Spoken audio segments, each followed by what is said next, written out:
Every successful startup started as just an idea, but the journey from idea to execution is often challenging and complex and requires more than just a vision. It takes persistence, adaptability, and often guidance. Through conversations with founders and leaders across the world, we've uncovered these insights that can help you shape your founder journey. Every successful startup begins with a moment of realization, a problem that needs solving. For our founders, these moments came from personal experiences and observations. As a serial entrepreneur, I went back to the workplace while my kids were growing up, and I was just shocked how little people were talking to each other, how standard and non-individual talent development is, and I knew that we now have the technology to solve this problem and how important it is both to employees for their satisfaction, for their productivity, but also to employers for innovation and for retaining people longer. We were inspired by one of the most successful companies in the middle of Europe called Ruseva. They're invested in founders, or some of the employees now work for a Groupon, which is the largest platform of its kind. And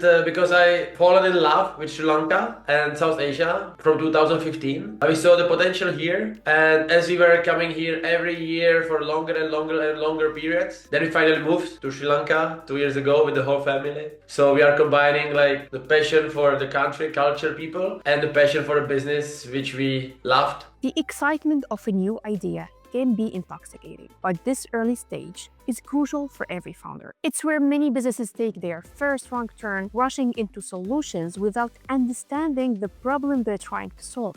So most of them, when they start, they are very fast into the product discussion, very fast into the solution discussion, and do not pay enough attention to the problem. So this is a prevalent issue, what I see with founders, and also that they become overly attached to their initial concept without thoroughly validating the market need. Most common mistake is falling in love with the idea itself rather than focusing on the customer. In other words, falling in love with solution rather than the problem. Now, don't over-obsess over the problem and stay there and get stuck there. As Alex and Nadine pointed out, to be a successful founder, you need to learn how to balance your passion with objectivity. So, you're clear on the problem. Now comes the customer. Once you have an idea worth pursuing, the question becomes, how do I test it? Or how do I validate if my solution resonates with my customers without having to invest too much time and resources? It's important to have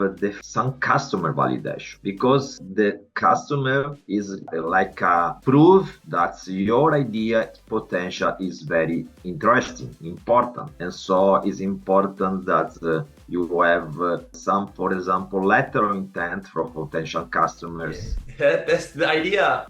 Don't spend millions, dollars, rupees, or whatever. Don't spend a lot of money, but test idea ASAP, tomorrow, today, because you can sell or get first leads through Google Forms. You can create a website with AI on a Wix within 10 minutes. You can create something on a mobile app without no coding. In the journey from idea to execution, adaptability is key. Knowing when to pivot and when to persist with your original vision can make all the differences. It's about reading the signals the market sends you. Pivot when you have negative, consistent feedback, market condition change, and your proof or market is incorrect. Persist when you have good mixed customer feedback, you have traction, even if it's small, and you believe in the long-term vision with supporting that. Let me say something about pivoting. Pivoting means it's not about it's about adapting to succeed. It's not about abandoning vision. So if you don't think about it, if you don't think you have a product market fit, stop, pivot, and then we'll be able to help you if you need help pivoting. If you have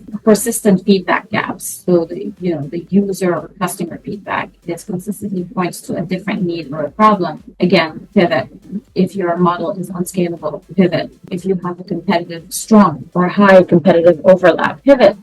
This is not a place where you're going to be standing out. The startup journey is not a linear path. That's why every founder faces their own unique set of challenges. Whether it's funding, market uncertainties, or operational hurdles. Persistence through these obstacles is what shapes a successful founder. I have not left a single thing untried, and a lot of ideas really did not work. And we developed also tons of code that we never used to. And we also created millions and hundreds and thousands of decks for every idea. So, of course, and it is necessary because this is how we develop. First of all, it is important for the founder in the learning journey as a person. And secondly, it's important for the business because also our environment changes. Ideas are important, but there's something more crucial to success, something that separates dreams from reality. Ideas are just multiplicators, the money and the success is in the execution. You can take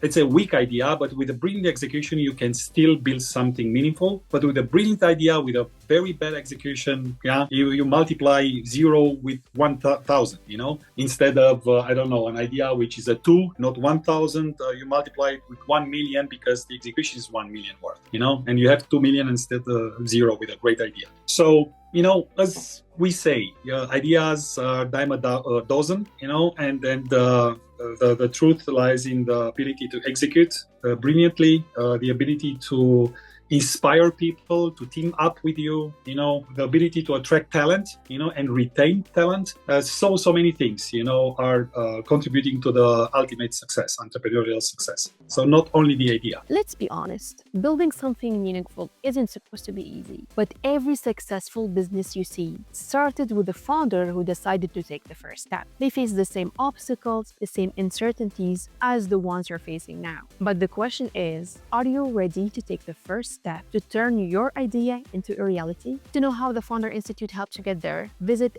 fi.co.